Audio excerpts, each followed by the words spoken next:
कुत्ते की वफादारी कहानी के बारे में चर्चा करेंगे। इस कहानी में अपने मालिक के प्रति जानवर की वफादारी उजागर की गई है। इस कहानी में लेखक लल्लू भाई रबारी कहना चाहते हैं कि अगर हम कोई भी काम जल्दबाजी में करते हैं तो हमें पीछे से पछताना पड़ता है। इस पर कवि कबीर जी ने एक दोहे की रचना की है। इस तरह है वह दोहा, बिना विचारे जो करे सो पाछो पछताए, काम बिगाड़े आपनो जग में होत हसाय, कबीरा जग में होत हसाय। मित्रों, इस दोहे में कबीर जी कहना चाहते हैं कि अगर हम बिना विचारे सोचे समझे कोई भी कार्य करेंगे तो हमें पीछे से पछताना पड़ेगा। पछताने के साथ साथ हम अपना काम तो बिगाड़ते ही हैं, साथ में हम जग में हंसी के पात्र भी बन जाते हैं। इस दोहे में जो भाव व्यक्त किया गया है, ऐसा ही भाव दर्शाते हुए लेखक लल्लू भाई रबारी ने सुंदर कहानी की रचना की है, जिसका शीर्षक है कुत्ते की वफादारी। इस कहानी के लेखक लल्लू भाई रबारी। इस कहानी में एक बंजारा है जिसके पास बहुत सारे ऊंट हैं और एक कुत्ता है। यह बंजारा कैसा दिखता है वह हम इस चित्र के माध्यम से देखें।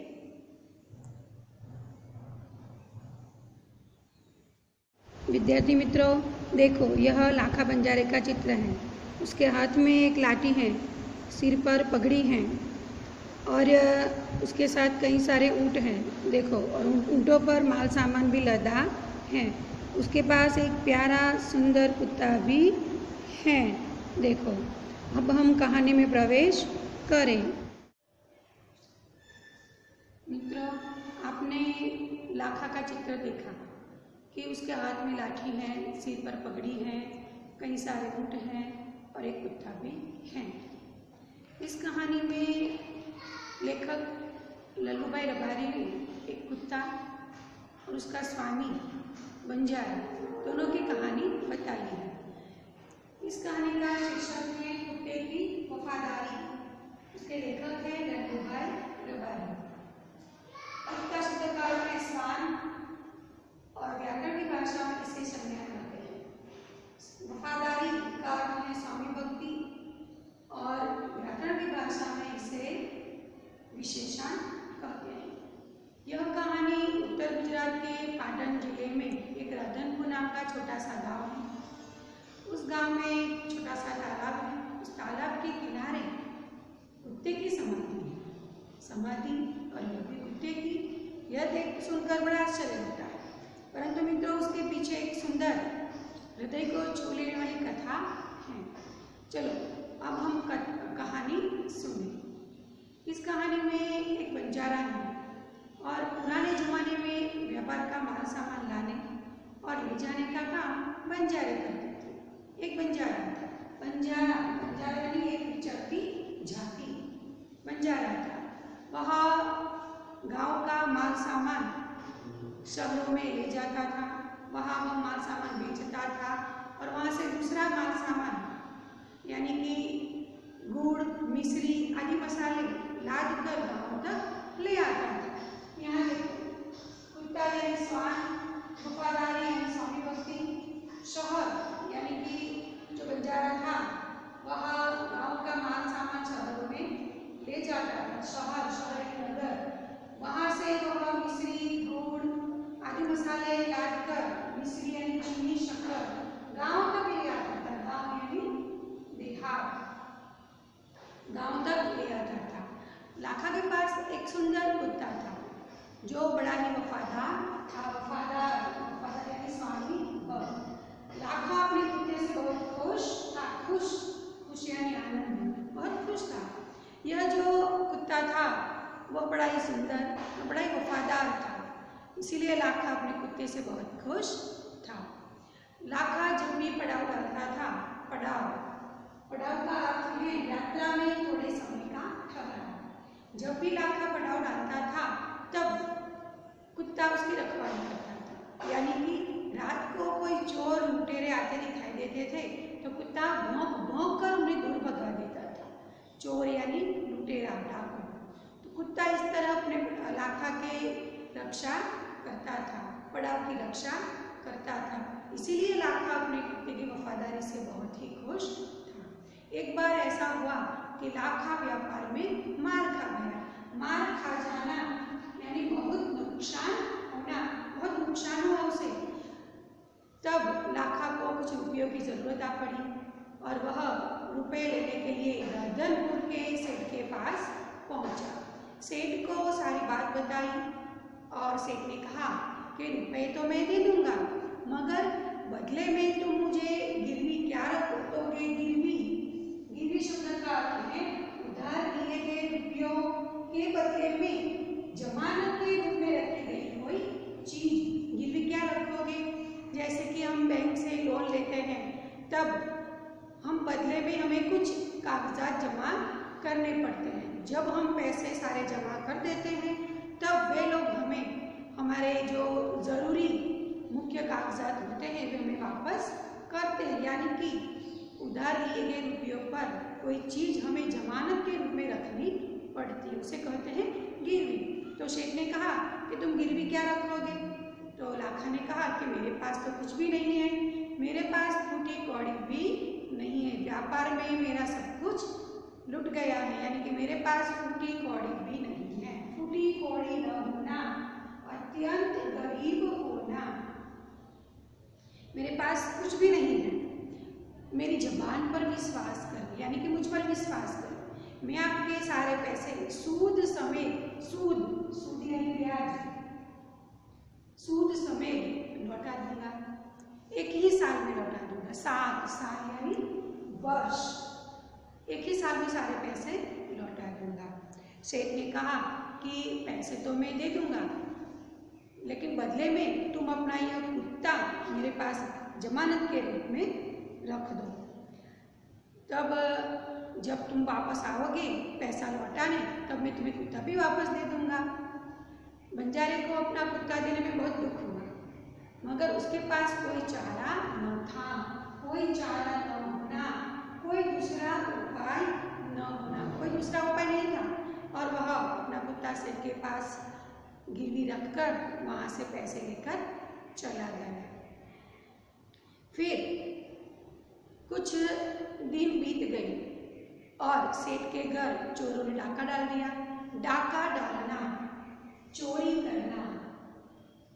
चोरों ने सेठ की तिजोरी का सारा माल सामान चोरी कर लिया।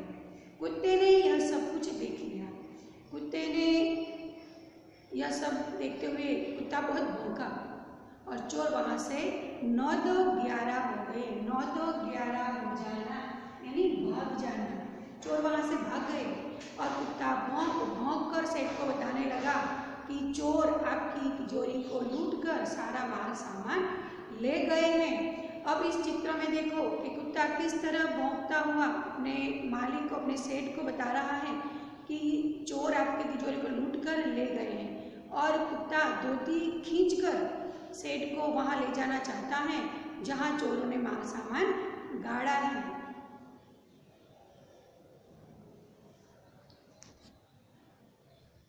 इस चित्र में देखो कि कुत्ता अपने मालिक सेठ की धोती पकड़कर खींच रहा है और वह बता रहा है कि चोर लुटेरे आपके माल सामान को लेकर कहाँ भागे हैं और कहाँ छुपाया है। वह इस तरह धोती खींच कर सेठ को बता रहा है और सेठ को पता चल गया है। मित्रों, आपने देखा कि कुत्ता किस तरह भौंक कर सेठ की धोती खींच रहा है और बता रहा है कि चोर लुटेरे आपकी दुकान को तोड़कर सारा माल सामान ले गए हैं। यह देखकर सेठ हक्का बक्का रह गए, हक्का बक्का हो जाना। फिर कुत्ता सेठ की धोती खींचकर वहां ले जाना चाहता है जहां चोरों ने माल सामान गाड़ा था। कुत्ता जब धोती खींच रहा था तब सेठ को पता चल जाता है कि कुत्ता कुछ मुझे बताना चाहता है। सेठ कुत्ते के पीछे पीछे जाते हैं और जहां चोरों ने माल सामान गाड़ा था वहां पहुंचकर कुत्ता अपने पैरों से मिट्टी खोदने लगता है। देखते ही देखते सारा माल सामान बाहर आ जाता है यह देखकर सेठ की खुशी का पार नहीं लगता। खुशी का पार न लगना यानी बहुत खुश होना, खुशी यानी आनंद, बहुत खुश हो जाते हैं सेठ और कुत्ते की वफादारी पर वह मुग्ध हो जाते हैं। मुग्ध होना यानी मोहित होना।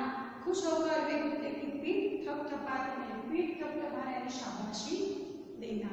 इस तरह सेठ खुश हो जाते हैं और फिर सेठ घर जाकर एक चिट्ठी लिखते हैं और चिट्ठी में कुछ लिखकर वह कुत्ते के गले में बांध देते हैं। चिट्ठी यानी खत। और फिर कुत्ते को कहते हैं कि कुत्ते भाई जाओ, तुम मुक्त हो। मुक्त यानी आजाद, अपने मालिक लाखा बंजारे के पास। मालिक यानी स्वामी, अपने मालिक लाखा बंजारे के पास। कुत्ता खुश होकर दौड़ता हुआ भागता हुआ अपने मालिक से मिलने के लिए जल्दी जल्दी जाता है। रास्ते में वह जब जा रहा था तो उसी रास्ते से लाखा बंजारा भी आ रहा था। उसने व्यापार में बहुत सारा धन कमा लिया और वह सेठ को रुपए वापस करने के लिए वापस आ रहा था। कुत्ते को देखकर लाखा को लगा कि कुत्ते ने मेरी जबान काट ली है। जबान काट लेना यानी विश्वासघात करना। कुत्ते को अपनी ओर आते देख, ओर यानी तरफ, अपनी ओर आते देख सेठ को लगा, बंजारे को लगा कि कुत्ते ने मेरे साथ बेवफाई की है। बेवफाई यानी गद्दारी। और बंजारा नाराज हो गया, दुखी हो गया। नाराज यानी दुखी। उसे लगा कि कुत्ते ने मेरे साथ गद्दारी की है और उसने आग देखा न ताब, आग देखा न ताब, बिना सोचे समझे काम करना। आग देखा न ताब और कुत्ते के सिर पर लाठी का प्रहार कर दिया। मित्रों देखो इस चित्र में कि लाखा किस तरह अपने कुत्ते के सिर पर लाठी का प्रहार कर रहा है।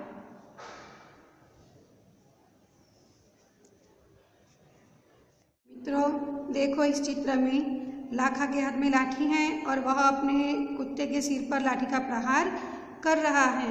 वह कुछ भी नहीं सोचता और बिना सोचे समझे, बिना कुछ देखे वह अपने कुत्ते के सिर पर लाठी का प्रहार कर देता है। मित्रों आपने देखा कि लाखा किस तरह बिना सोचे समझे कुत्ते के सिर पर लाठी का प्रहार करता है। लाठी का प्रहार करने के बाद वह कुत्ते के गले में एक चिट्ठी देखता है और वह उसे खोलकर पढ़ता है।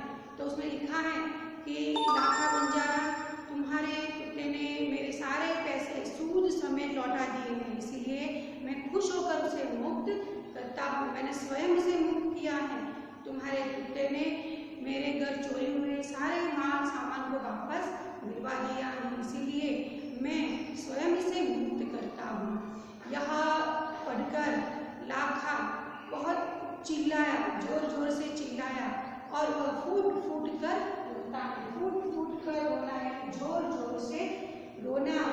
जिस तरह लाखा ने कुत्ते के सिर पर लाठी का प्रहार किया उस तरह लगता है कि कुत्ता नहीं बचेगा और सच में यही होता है कि कुत्ता उसी समय वहां बेहोश होकर गिर जाता है। बेहोश होना यानी मूर्छित होना।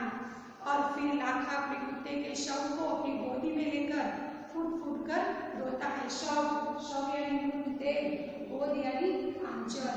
फूट फूट कर यानी जोर जोर से रोना। लेकिन अब वो पछताए होत क्या जब चिड़िया चुग गई खेत। यानी कि यह कहावत है कि अब पछताने से होत क्या जब चिड़िया चुग गई खेत। यानी समय निकल जाने के बाद पछताने से क्या फायदा। अर्थात इस कहावत में यह कहना चाहते हैं कि जब खेत में बहुत अच्छी फसल थी तब किसी ने रखवाली नहीं की और जब चिड़िया सारे दाने चुग गई तब रखवाली करने से क्या फायदा।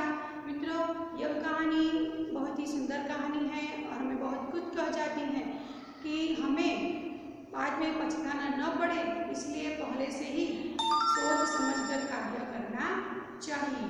जय महाराज।